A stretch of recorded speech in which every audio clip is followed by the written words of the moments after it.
नमस्कार दोस्तों, हमारे चैनल पर आपका स्वागत है। दोस्तों, इस वीडियो में हम लोग 20 ऐसे क्वेश्चन को क्लियर करेंगे जो कि हमारे एग्जाम के लिए काफ़ी ज़्यादा महत्वपूर्ण है। तो चलिए वीडियो को प्रारंभ करते हैं। हमारा पहला क्वेश्चन है कि उत्तर प्रदेश पुलिस की स्थापना कब हुई थी? तो उत्तर प्रदेश पुलिस की स्थापना हुई थी सन 1863 में। सन 1863 में उत्तर प्रदेश पुलिस की स्थापना हुई थी। और जो उत्तर प्रदेश पुलिस का हेडक्वार्टर है, यानी कि उत्तर प्रदेश पुलिस का मुख्यालय कहाँ है, तो वो है लखनऊ में। पहले पुलिस का हेडक्वार्टर कहाँ था, तो वो प्रयागराज में था, लेकिन अब जो है वो मुख्यालय में शिफ्ट हो गया है। अगला आपका जो क्वेश्चन है कि संसद के कुल कितने अंग हैं? तो देखिए, संसद के कुल 3 अंग होते हैं। एक होता है आपका लोकसभा, दूसरा होता है राज्यसभा और तीसरा अंग होता है राष्ट्रपति। जी हाँ दोस्तों, तीसरा अंग राष्ट्रपति होता है। जबकि संसद के 2 सदन होते हैं, ठीक है? 2 सदन होते हैं। कौन-कौन होते हैं? तो लोकसभा और राज्यसभा। तो अगर आपसे एग्जाम में क्वेश्चन पूछे कि संसद में कुल कितने अंग हैं, तो 3 अंग होते हैं, राष्ट्रपति, लोकसभा, राज्यसभा। अगर क्वेश्चन पूछे कि संसद के कुल कितने सदन हैं, तो आपको आंसर देना है कि 2, लोकसभा और राज्यसभा। अगला आपका क्वेश्चन है कि एम्स का फुल फॉर्म क्या होता है?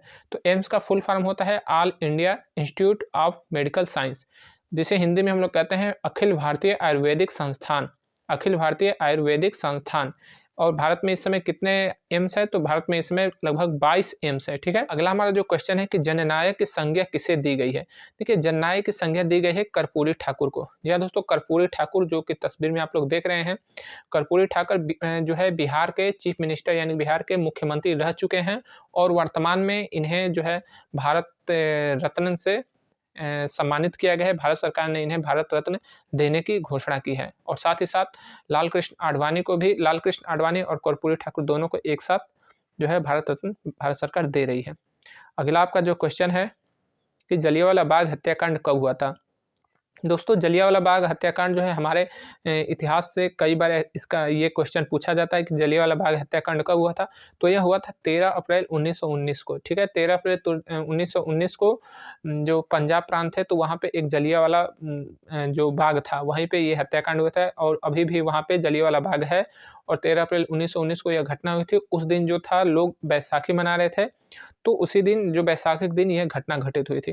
दोस्तों, हमारे चैनल पे आप लोग जाएँगे तो आपको पुलिस रैंक से संबंधित फुल फॉर्म मिलेंगे। आप लोग इसे ज़रूर देखिएगा, क्योंकि आपके क्वेश्चन में आ सकते हैं कि एसीपी का फुल फॉर्म बताइए, सीओ का फुल फॉर्म क्या होता है, एसएचओ का फुल फॉर्म क्या होता है, डीएसपी का फुल फॉर्म क्या होता है। हमारा अगला जो क्वेश्चन है कि उत्तर प्रदेश की सीमा कितने राज्यों को छूती है? तो उत्तर प्रदेश की सीमा छूती है 9 राज्य के, ठीक है? 9 राज्य। और 9 राज्य कौन है? तो 9 राज्य है दिल्ली, हरियाणा, दिल्ली हो गया, हरियाणा हो गया, उत्तराखंड हो गया, राजस्थान हो गया, मध्य प्रदेश हो गया, झारखंड हो गया, छत्तीसगढ़ हो गया, हिमाचल प्रदेश हो गया और बिहार हो गया, ठीक है? तो कुल मिला के कितने राज्य? तो 9 राज्य को जो है उत्तर प्रदेश की सीमा छूती है, 9 राज्यों को। और साथ ही साथ नेपाल को भी छूती है, ठीक है? तो भारत जो उत्तर प्रदेश सीमा है, वह 9 राज्य और 1 देश को भी स्पर्श करती है। अगला आपका जो क्वेश्चन है कि डब्ल्यूसीईपी का फुल फॉर्म क्या होता है? तो डब्ल्यूसीईपी का फुल फॉर्म होता है without candidature election process. Without candidature election process, जिसे हिंदी में हम लोग कहते हैं बिना उम्मीदवारी चुनाव प्रक्रिया।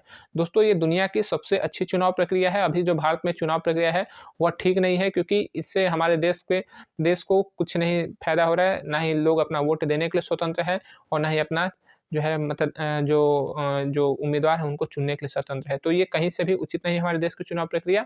हमें डब्ल्यूसीपी पे पूरा फोकस करना चाहिए। आप लोग ज़रूर देखिएगा, अपना 5-10 मिनट निकाल कर ज़रूर इसे देखिए, क्योंकि नौकरी ही देश के लिए सबसे बड़ी चीज़ नहीं है। नौकरी आपके स्वयं की भलाई कर सकते हैं, लेकिन देश के लिए जो कुछ करना है, तो कुछ उस देश के लिए भी बहुत कुछ करना है, तो डब्ल्यूसीपी को ज़रूर समझिए। ये हमारे आने वाली पीढ़ी के लिए भी बहुत ही फ़ायदेमंद होगा। अगला आपका क्वेश्चन है कि ओज़ोन की परत किस रसायन से नष्ट हो रही है?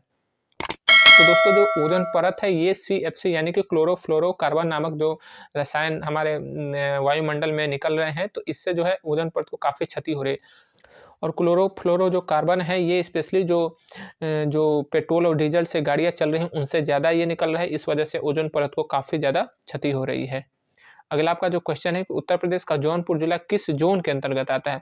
दोस्तों, ये क्वेश्चन काफ़ी ज़्यादा महत्वपूर्ण है, क्योंकि इस एक क्वेश्चन में कई सारे आंसर जो है छिपे हुए हैं। तो उत्तर प्रदेश का जौनपुर जो जिला है, वो वाराणसी जोन के अंतर्गत आता है। दोस्तों, ये जो नीचे आप लोग थंबनेल देख रहे हैं, ये हमारे चैनल पे उपलब्ध आपका पुलिस से संबंधित एक वीडियो है। इसे आप लोग ज़रूर से ज़रूर देखिएगा, क्योंकि इसको अगर आप लोग देख लेंगे तो आपका पुलिस जो है पुलिस के बारे में नॉलेज जो है बहुत ज़्यादा बढ़ जाएगी और ये आपके लिए काफ़ी अच्छा रहेगा। दोस्तों, जो हमारा उत्तर प्रदेश है उसे उत्तर प्रदेश पुलिस को जो है 8 ज़ोन और 18 रेंज में बाँटा गया है। तो 8 ज़ोन में 1 वाराणसी ज़ोन भी है और वाराणसी ज़ोन के अंतर्गत ही जौनपुर ज़िला आता है। वाराणसी ज़ोन के अंतर्गत जो है वाराणसी रेंज है और वाराणसी रेंज में जो है जौनपुर, बनारस, चंदौली और गाज़ीपुर ज़िले 4 ज़िले आते हैं। तो इसके बारे में आपको इस वीडियो पे पूरी डिटेल जानकारी मिलेगी, तो आप लोग ज़रूर इसे देखिएगा। अगला आपका क्वेश्चन है कि मदुरै नामक जगह भारत के किस राज्य में है? तो देखिए, ये आपका भूगोल से संबंधित क्वेश्चन है, भारत के जीएस से संबंधित क्वेश्चन है। तो मदुरै नामक जो जगह है वह है तमिलनाडु राज्य में, ठीक है? तमिलनाडु जो राज्य है वहाँ पे मदुरै नामक एक ज़िला है और वो जो हमारे इस समय वित्त मंत्री हैं निर्मला सीतारमण, तो वो मदुरै डिस्ट्रिक्ट से ही बिलॉन्ग करती हैं। तो निर्मला सीतारमण कहाँ के हैं? तो वो मदुरै डिस्ट्रिक्ट है और मदुरै डिस्ट्रिक्ट कहाँ पे है यानी मदुरै ज़िला कहाँ पे है? तो ये भारत का जो दक्षिणतम राज्य है तमिलनाडु, तो मदुरै नामक ज़िला जो है तमिलनाडु राज्य में है। अगला आपका क्वेश्चन है कि बिनु सत्संग विवेक न होय, कर्म कृपा बिनु सुलभ न सोय में कर्म शब्द का पर्यायवाची क्या होता है? दोस्तों, ये स्पेशली एक चौपाई है, रामचरितमानस की चौपाई है और अब ऐसे ही हिंदी के क्वेश्चन पूछे जा रहे हैं कि इससे क्या होता है कि एक व्यक्ति का व्यक्तित्व विकास भी हो जाता है, साथ ही साथ इसमें हिंदी के क्वेश्चन भी बन जाते हैं। अब जैसे कि यहाँ पे देखिए कर्म शब्द का पर्यायवाची पूछा है, ठीक है? कर्म शब्द का पर्यायवाची, तो इसी तरह से क्वेश्चन आ रहे हैं कि एक चौपाई दे रहा है, साथ ही साथ उसमें दे रहा है कि इस शब्द का पर्यायवाची बताइए। तो देखिए, कर्म शब्द का पर्यायवाची होता है आपका कर्तव्य, ठीक है? कर्म शब्द का पर्यायवाची क्या होता है? वो कर्तव्य हो जाता है। दोस्तों, हमारा जो अगला क्वेश्चन है कि रामलला की प्रतिमा की ऊंचाई कितनी है? तो रामलला की प्रतिमा की ऊंचाई जो है वह 4 फुट 24 इंच है, ठीक है? जो रामलला की प्रतिमा की ऊंचाई है वह है 4 फुट 24 इंच। दोस्तों, ये जो ऊंचाई है ये केवल मूर्ति की ऊंचाई है। अगर बात की जाए कि मूर्ति जिस आधारशिला पे रखी गई है तो उसको लेकर पूरा ऊंचाई कितना है? तो उसको लेकर आपकी पूरी ऊंचाई जो है 8 फुट हो जाती है, ठीक है? 8 फुट हो जाती है। तो दोस्तों, आपको जो है राम मंदिर से या फिर रामलला से जितने भी क्वेश्चन हैं आपको अपने एग्जाम के लिए क्लियर रखने हैं, पूरे क्वेश्चन क्लियर रखने हैं, क्योंकि ये निश्चित है कि 1 से 2 नंबर के क्वेश्चन आपके ज़रूर पेपर में आएंगे, क्योंकि अभी ये जो मुद्दा है, अभी ये जो मैटर है काफ़ी ज़्यादा हाईलाइट है। तो आप लोग हमारे चैनल पे जाएंगे तो पूरी जानकारी डिटेल में दी गई है, आप लोग उसे ज़रूर देखिएगा। जैसे कि रामलला के मूर्तिकार कौन है, श्री राम मंदिर किस नदी के किनारे है, इसके वास्तुकार कौन है यानी मंदिर के वास्तुकार कौन है, मंदिर की स्थापना कब हुई, इसका जो है कैसा विवाद रहा है बाबरी मस्जिद से, तमाम चीज़ें जो है उस पे क्लियर हो जाएंगी आपके। ज़रूर देखिएगा, क्योंकि आपका एक भी जो क्वेश्चन है वो मिस नहीं होना चाहिए। देखिए, अगला हमारा क्वेश्चन है कि उत्तर प्रदेश पुलिस का आदर्श वाक्य क्या है? दोस्तों, अगर आप लोग उत्तर प्रदेश पुलिस का या फिर एसआई या एएसआई किसी भी अगर उत्तर प्रदेश के लिए आप तैयारी कर रहे हैं, तो स्पेशली आपको ये क्वेश्चन ज़रूर याद रखना है कि उत्तर प्रदेश पुलिस का आदर्श वाक्य क्या है? क्योंकि ये कई बार क्वेश्चन पूछा गया है। तो उत्तर प्रदेश पुलिस का आदर्श वाक्य है सुरक्षा आपकी संकल्प हमारा। दोस्तों, अगर आपने देखा हो कि कहीं पे जब पुलिस का स्टिकर, उत्तर प्रदेश पुलिस का जो स्टिकर लगा रहता है तो उसके नीचे ये शब्द जो है, ये जो लाइन है वो ज़रूर लिखी रहती है कि सुरक्षा आपकी संकल्प हमारा। तो ये उत्तर प्रदेश पुलिस का आदर्श वाक्य कहिए या फिर लोगो कहिए, लोगों नहीं, ये आपका नारा कहा जा सकता है या फिर ध्येय वाक्य कहा जा सकता है। अगला हमारा जो क्वेश्चन है कि वायु में ध्वनि की चाल कितनी होती है? तो दोस्तों, वायु में ध्वनि की चाल होती है 332 मीटर प्रति सेकंड। वायु में ध्वनि की चाल होती है 332 मीटर प्रति सेकंड। और दोस्तों, सबसे ज़्यादा वायु की जो चाल है वो किस द्रव में होती है, किस द्रव्य में होती है? तो वो होता है ठोस में, ठीक है? देखिए, जो द्रव्य के 3 अवस्था होते हैं, ठोस, द्रव, गैस। तो जो सबसे ठोस अवस्था में जो है वायु की जो स्पीड है वो काफ़ी तेज़ होती है, द्रव अवस्था में थोड़ी-सी उससे धीमी हो जाती है, जबकि गैसीय अवस्था यानी कि वायु में वह जो है वायु की चाल सबसे कम होती है। अगला आपका क्वेश्चन है कि महाभारत का रचयिता कौन है? तो महाभारत का रचयिता है महर्षि वेद व्यास। जबकि रामायण का रचयिता कौन यानी कि संस्कृत रामायण के रचयिता कौन है? तो वह है महर्षि वाल्मीकि। और रामचरितमानस का रचयिता कौन है? तो वह है गोस्वामी तुलसीदास। अगला आपका क्वेश्चन है कि उत्तर प्रदेश का मुख्य सचिव कौन है? तो दोस्तों, ये आपका करंट से क्वेश्चन है कि उत्तर प्रदेश के मुख्य सचिव कौन है? तो इनका नाम है दुर्गा शंकर मिश्र, ठीक है? और जो मुख्य सचिव होता है वो आपके प्रदेश का सबसे बड़ा प्रशासनिक अधिकारी होता है, यानी कि सबसे बड़ा प्रशासनिक अधिकारी प्रदेश का कौन होता है? तो होता है मुख्य सचिव। जबकि सेंटर में यानी पूरे भारत में सबसे बड़ा प्रशासनिक अधिकारी कौन होता है? तो वो होता है कैबिनेट सचिव, ठीक है? कैबिनेट सचिव। अगला आपका क्वेश्चन है कि भारतीय संविधान को कब लागू किया गया? तो देखिए हमारा जो संविधान है वो 26 जनवरी 1950 को लागू किया गया और हमने जो है अभी 74वां गणतंत्र दिवस भी मना लिया, लेकिन हमें इस संविधान से और इससे अधूरे लोकतंत्र से मिला क्या? कुछ भी नहीं मिला, क्योंकि ना हमारा जो है शिक्षा व्यवस्था हमारे देश में सही हो पाया, ना रोजगार की व्यवस्था सही हो पाया, ना स्वास्थ्य व्यवस्था सही हो पाया, ना न्याय व्यवस्था सही हो पाया। तो आखिर हमें मिला क्या? ऐसे संविधान और लोकतंत्र से हमें मिला क्या? जनता को मिला क्या? कुछ नहीं मिला। केवल मुट्ठी भर लोगों को बहुत कुछ मिल गया, लेकिन बाकी जो भारत की जनता वो जस की तसी रह गई, बल्कि उससे भी उनकी ज़िंदगी जो है वह जीवन शैली जो है वो गलत दिशा में चली गई। तो हमें ऐसे और संविधान ऐसे और लोकतंत्र की जो है परिवर्तन करना चाहिए। इसीलिए आपको मैं कहता हूँ कि आप लोग WCEP को ज़रूर देखें और उसे समझें, ताकि हमारी जो है जीवन सुधरे और हमारी आने वाली पीढ़ियों को भी अच्छा जीवन मिले। अगला आपका क्वेश्चन है कि थल सेना का पूर्वी कमान कहाँ है? तो थल सेना का पूर्वी कमान है विशाखापत्तनम, ठीक है? जल सेना का पूर्वी कमान इसमें पूछा है, तो जल सेना का पूर्वी कमान कहाँ है? तो वो है विशाखापत्तनम।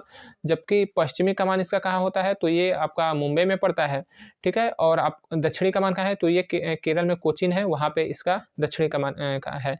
तो जल सेना के 3 कमान बाँटे गए हैं, एक है पूर्वी जो कि विशाखापत्तनम में है, पश्चिमी जो है मुंबई में है और दक्षिणी है ये आपका कोचीन में है, ठीक है?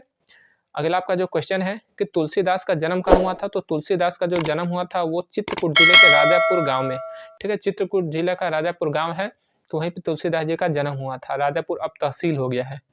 अगला आपका क्वेश्चन है कि भारत की न्याय व्यवस्था वकीलों के लिए स्वर्ग है। दोस्तों अभी मैंने आपको बताया कि जो भारत की न्याय व्यवस्था है वो बिल्कुल ही सही नहीं है। तो यह बात जो है डॉक्टर भीमराव अंबेडकर ने कहा था। डॉक्टर भीमराव अंबेडकर ने कहा था कि भारत की न्याय व्यवस्था वकीलों के लिए स्वर्ग है, क्योंकि जिस व्यक्ति को जिस क्षेत्र का अनुभव होता है उसे पता चल जाता है कि वाकई में इसकी स्थिति क्या है। तो देखिए संविधान बने 1950 में संविधान लागू हुआ, 74 साल हो गया, यानी 74 साल तक हम लोग संविधान को देख रहे हैं, लेकिन एक बार उस पे जो है विचार विमर्श भी करना चाहिए कि इससे हमें फ़ायदा क्या हुआ, इससे हमारे देश को, देश के नागरिकों को फ़ायदा क्या हुआ। जब इससे देश को कुछ फ़ायदा ही नहीं है, नागरिकों को कुछ फ़ायदा ही नहीं है, तो फिर हमें संविधान में संशोधन करना चाहिए। तो डॉक्टर भीमराव अम्बेडकर ने सही बात कहा है कि भारत की न्याय व्यवस्था वकीलों के लिए स्वर्ग है। यहाँ पे न्याय के लिए जो है लोग तारीख पे तारीख, तारीख पे तारीख जो है जाते रहते हैं, लेकिन उन्हें मिलता क्या है? तो बस उनको तारीख मिलते हैं, बाकी उनको न्याय नहीं मिलता है। फैसला मिल जाता है, लेकिन फैसला जो होता है न्याय नहीं होता है। फैसला और न्याय में काफ़ी अंतर होता है। तो भारत की न्याय व्यवस्था बहुत ही घटिया है, ठीक है? तो न्याय व्यवस्था बहुत ही भारत की घटिया है, इसे हमें सुधारना चाहिए। अगला आप लोग का क्वेश्चन है कि एमपी लैड के तहत सांसदों को प्रति वर्ष कितना धन मिलता है? दोस्तों एमपी लैड जो है इसका फुल फॉर्म होता है member of parliament local area development, ठीक है? लोकल एरिया डेवलपमेंट, यानी कि जो संसद होते हैं, तो संसद का जो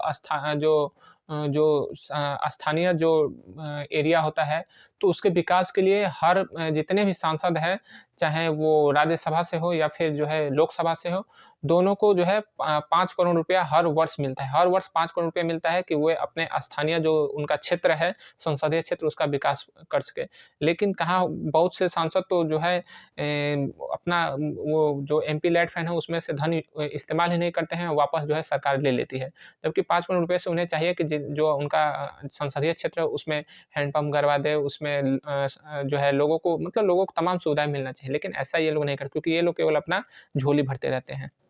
अगला आपका क्वेश्चन है, और मैं दोस्तों आपको बता दूं कि जो एमपी लैड के तहत जो है सांसदों को 5 करोड़ रुपए मिल रहे हैं, ठीक उसी तरह से जो है राज्य के जो विधानसभा में जो विधायक होते हैं, तो उनको भी जो है सरकार जो विधानसभा के जो राज्य सरकार है वो पैसा देती है प्रति वर्ष अपने जो है क्षेत्र के विकास के लिए, अपने विधानसभा क्षेत्र के विकास के लिए। तो देखिए उत्तर प्रदेश में पहले जो था कि जो उत्तर प्रदेश के विधायक थे, इनको उत्तर प्रदेश सरकार प्रति वर्ष 2 करोड़ रुपए प्रति वर्ष देते थे। लेकिन अब उत्तर प्रदेश में जो है योगी जी की जब से सरकार बनी है, तो प्रत्येक विधायक को सांसद के बराबर ही 5 करोड़ रुपए 1 वर्ष में दिए जाते हैं अपना विधानसभा क्षेत्र में विकास के लिए। लेकिन अफ़सोस कि ये लोग उतना खर्च ही नहीं कर पाते हैं। यानी कि ये जनता से इनको कोई ज़्यादा मतलब नहीं रहता है। देखिए अगला हमारा जो क्वेश्चन है, देखिए आपके 20 क्वेश्चन क्लियर हो गए, ठीक है? 20 क्वेश्चन जो है क्लियर हो गए, और ये जो क्वेश्चन है आपके लिए है, आप हमें कमेंट बॉक्स में ज़रूर बताइएगा कि डीसीपी और डीएसपी में कौन बड़ा होता है? मिलेंगे अगले वीडियो में, तब तक के लिए जय हिंद।